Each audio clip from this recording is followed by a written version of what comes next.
जयाचा जनी जन्म नामार्थ झाला, जयाने सदा वासनामात केला. जयाच्या मुखी सर्वदा नाम कीर्ती, नमस्कार त्या ब्रह्मचैतन्यमूर्ती. सकल भुवनमध्ये निर्विशेषं निरीहं, विधि हरिहरवेद्यं योगिभिर्ध्यानगम्यं. जनन मरण भीति भ्रंश सच्चित् स्वरूपं, सकल भुवन बीजं ब्रह्मचैतन्यमीडे. जानकी जीवन स्मरण जय जय राम, सीताकांत स्मरण जय जय राम. श्रीराम जय राम जय जय राम. श्रीराम समर्थ. श्रोते हो, समर्थ सद्गुरू श्री ब्रह्मचैतन्य गोंदवलेकर महाराज यांच्या नित्य प्रवचनादरम्यान विचारल्या जाणाऱ्या प्रश्नाचं अचूक उत्तर कॉमेंट बॉक्समध्ये आम्हाला जरूर कळवा व गुरुकुल शिक्षा यूट्यूब चॅनलतर्फे दिल्या जाणाऱ्या बक्षिसाचे मानकरी व्हा. संपूर्ण प्रवचनाच्या व्हिडिओमध्ये हा प्रश्न आपणास कुठेही दिसू शकतो, त्यामुळे आपण हा संपूर्ण व्हिडिओ काळजीपूर्वक पाहावा. चला तर मग ऐकूयात आजचं सद्गुरू श्री ब्रह्मचैतन्य गोंदवलेकर महाराज यांचं प्रवचन. 13 ऑगस्ट. देहाचे भोग आणि आनंद. तुम्हाला आपल्या हिताकरिता दुसऱ्याच्या उपयोगी पडणे जरूर आहे. तुम्ही असे नाही म्हणता कामा की परमात्म्यानेच याला अशा स्थितीत ठेवला आहे, त्याच्या विरुद्ध कसे जावे. तुम्हाला परमात्म्याच्या विरुद्ध जाणे शक्यच नाही, पण आपल्या हिताकरिता म्हणजे आपली देहबुद्धी कमी होण्यासाठी दुसऱ्याच्या उपयोगी पडणे जरूर आहे. जसे लहान मुलांना खाऊ वगैरे दिला म्हणजे घरच्या यजमानाला पोहोचतो, तद्वत लोकांच्या उपयोगी पडले म्हणजे ते परमात्म्याला पोहोचते. परमात्म्याने पाठविलेली दुखणी संकटे यात आनंद मानला पाहिजे.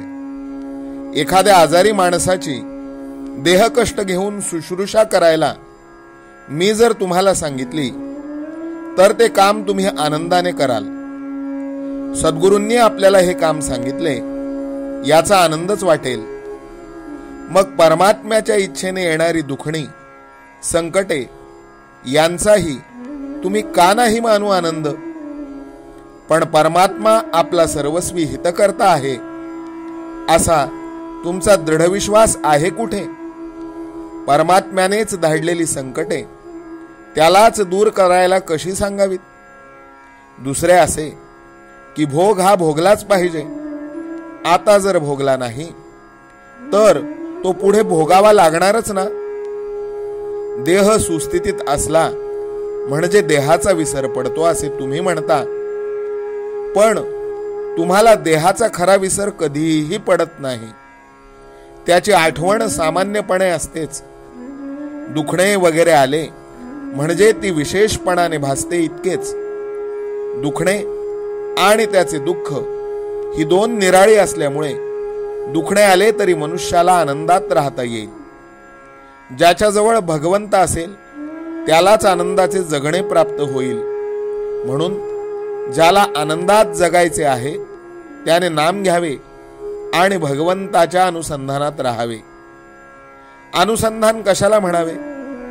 उठणे, बसणे, जप करणे, वाचन करणे, गप्पा गोष्टी करणे, चेष्टा विनोद करणे वगैरे सर्व क्रियांमध्ये भगवंताशी संबंध आणि संदर्भ असावा, हेच अनुसंधान. भगवंताचे अनुसंधान आपल्याला भगवंताकडे घेऊन जाते. मी अनुसंधान टिकवीन असा मनाचा निश्चय करावा. जगाच्या प्रवाहात उलट पोहणे म्हणजे भगवंताचे अनुसंधान टिकविणेच होय. भगवंताचे होऊन प्रपंच करणे ही सर्वश्रेष्ठ कला आहे. भक्ताला ही कला अवगत झाल्याने भक्त भगवंतमय होऊन त्याला सर्व जगतात आनंदच दिसतो. आजचे बोधवचन. देहाची सुखदुःखे प्रारब्धावर टाकूया आणि नामस्मरण प्रयत्नाने व प्रेमाने करूया. जानकी जीवन स्मरण जय जय राम. सीताकांत स्मरण जय जय राम. श्रीराम जय राम जय जय राम. श्रीराम समर्थ. नाम सदा बोलावे, गावे भावे जनासी सांगावे.